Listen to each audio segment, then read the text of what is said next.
let's get rolling. Yo, what's going on, everybody? Welcome back to the channel. Welcome back to the show. So this is once again another update on the soon-to-be turbo LS Blazer slash swap, or whatever it is that we're actually doing here.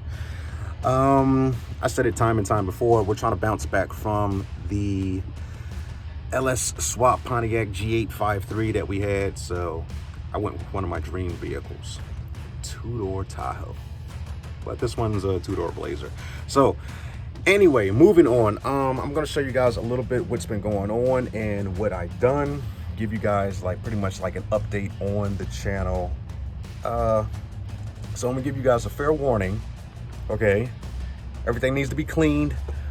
Lots of things are dirty. You got to remember I work outside and stuff like that. But so take a look at what we got going on. Yes. All right. So anyway, let me step back a little bit. So as you can see, I still did not cut that plow mount off. The front bumper. I was getting ready to call it a bumper. The front bumper is actually off. The grill is off. We're going to swap out a new grill, new headlight assembly. And when I had this off, I kind of put like a flat black type of finish on there just to give it like a little bit more of a clean look. You guys let me know down in the comments if you probably like it. As always, like a camera really never does it justice until you see things with like the naked eye. All right, so we cleaned up the engine bay a little bit, probably later on down the line. Once I probably get like a $10,000 paint job or so, I'll probably like close up all these holes and stuff and, you know, make everything look real clean, real good. I'm really not worrying about that stuff, like I probably said before, all that stuff that's in the fender, because we're going to be getting new fenders. Anyway, like the engine is in. You guys probably see it right there. We had to use some LS swap mounts, you know, for like older vehicles and G bodies and stuff like that, so we had to adapt it. I am definitely going to clean up this engine bay. Even though it is going to be a street truck, I'm going to make it look a little bit more presentable, if you know what I mean. Let me get this off here. So I ordered a original throttle body. I was going to order like a new GM 3-bolt throttle body, but them things are like $150. Like really, like 50 more bucks I can have a Holly Sniper. It's just like ridiculous. So I bought a good cleaned, aka refurbished used one, so hopefully I'm going to see how that one makes out. Just like normal, like last time where I cleaned up the truck intake, I smoothed it out and painted it and all that other stuff like that. I'm really not focused on that right now. Like I said, I am going to clean up the engine bay, I am going to clean up the motor and stuff like that, swap the water pump out. I just want to get this thing in, fired up and running, and then I want to see how I make out from there. And then after that, it's going to be like, you know, the cleanup, the touch up, because we all can do cleanup, you know, especially we do cleanup anytime, especially like when you see the 1320 videos, you know, big shout out to them. TRC Racing Channel, shout out to them. Like when you see those guys with their LS swap trucks and stuff like that, like they got like truck manifold, you know, heads, everything looks dirty, but it's clean, if you know what I'm saying. So I'm really not worried about the cosmetics and stuff like that. I want to get everything in, cleaned up, turbo kit bolted in, fired up, and then that's where we're going to start doing the pretty stuff. So like you see over here, the EGR pipe and stuff like that, this is over here is where I'm going to whack it off. I said whack. I'm going to chop it off right there. I'm going to build up a little pipe kit. I'm probably going to extend like a little custom pipe, probably like a two and a half inch pipe with a T4 flange. And I kind of wish I had the turbo out here right now, but I don't. And I'm probably going to have the flange like stop right there, bolt the turbo up right here, and the exhaust is like going to be going down somewhere. I want to keep the exhaust under the hood. I really do. I want to have the exhaust like go down. I don't see really any room to like where the exhaust can probably go, because like a lot of times the exhaust will go down like right there. But since I'm going to be keeping the exhaust manifolds in the same orientation, I may run into clearance issues. I don't want to have the headers go this way, you see what I mean, and then bridge the two right there, because I really don't want all that heat near the radiator, because like turbo manifolds once you slap a turbo on it, like the turbos get really, really hot and they build up a lot of heat and stuff like that. So I really don't want that much heat near where possibly my air-to-air intercooler is going to go and where my radiator is. So I'm going to try to keep the headers in the same orientation and have, like, you know, basically 290s with a straight in the back of the engine below the transmission, bridging those two together. And like I said, manifold coming off right here, boom, turbo sits right there. Worst come to worst, I mean, you guys let me know in the comments, do you guys really want this exhaust to go out the hood or out the fender? I think this hole over here is calling me for a fender exit. But like I said, this truck sits outside, and rainwater and stuff like that is my biggest concern. Second biggest concern is the knuckleheads who see like an open hole and they always want to throw rocks and pennies and stuff in there like that. So anyway, the grill support is on. We got that in, we got the engine in and stuff like that. We're gonna do a little bit more fabrication with our LS swap mounts. I still have to do, see, like, I'm concerned with the brake lines and stuff like that, but I know that can probably take me like an hour once I clean it up, run all new brake lines and stuff like that. I'm still undecided if I want to run, oops, lost the nut and bolt. I'm still undecided if I want to run a fuel cell with an external fuel pump or keep the original fuel tank with an internal. I'm probably going to go twin Deechworks 255s or probably twin 450s. You know, it's really kind of hard to say if a fuel pump is overkill or not, because it's like, you always want to have good enough fuel, because you never know, you may come across like a good tuner and he can be like, oh man, if you had a little bit more fuel, and then next thing you know, you got to redo your fuel system or probably add in like another pump. So in my opinion, I think it's good to have the good fuel supply, regulate it properly, and then do your tuning from there. That way, when you get the truck tuned or when you get your vehicle tuned and stuff like that, you already have enough fuel, because that's one of the top 3 problems when it comes to tuning. Basically stock motor.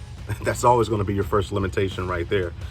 Fueling, and then after that comes timing and stuff like that. So in my personal opinion, I'm not a tuning master, but I think that's the biggest hindrances. Is that even a word? Hinderation or hindrance? Hinder, whatever. That's the biggest problem. Look at me trying to sound educated. That's the biggest problem when it comes to tuning. So let me give you guys a little bit more of a walk. Oh yeah, I got another surprise for you. Come check it out. Check it out. Check it out. Man, oh man, you guys, your boys have been busy. Pay that drive shaft no mind. I know you're not supposed to have it inserted all the way like that for clearance issues. I'm gonna get to that in a minute. I'm definitely gonna get to that in a minute. But anyway, as you can see, I still got the front axles in. Don't worry about all that.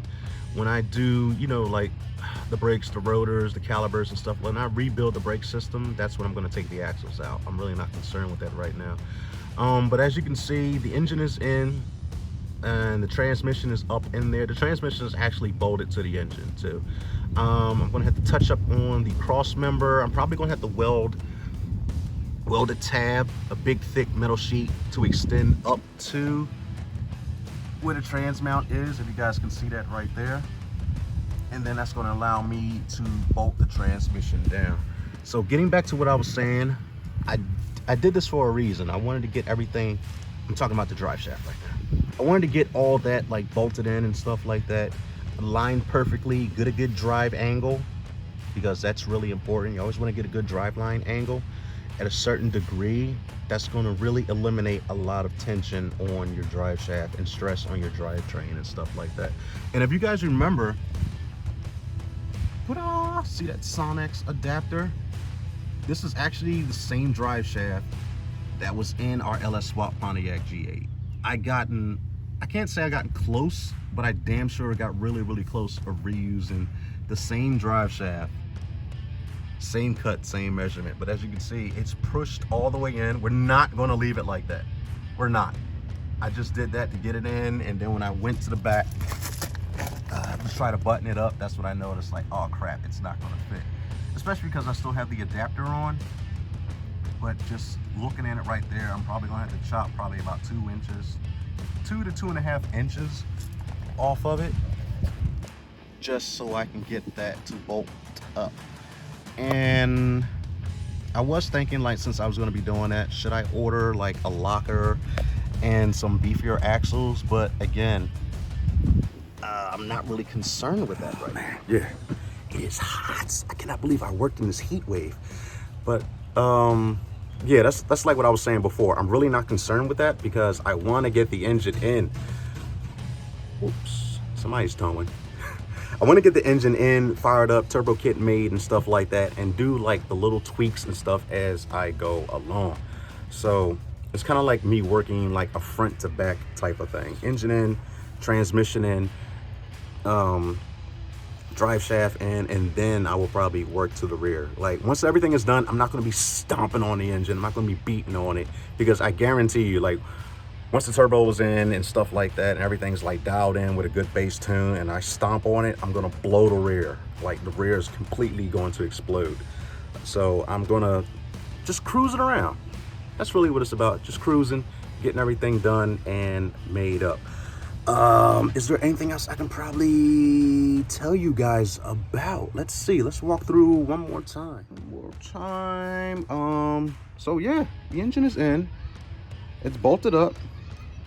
Hey, big shout out to you. Enjoy your summer. All right, so that's the plans for the turbo kit.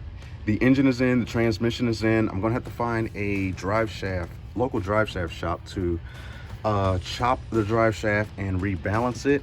That way I can bolt that in, redo the brake lines, clean up the engine bay a little bit. I'm gonna have to go through the factory harness.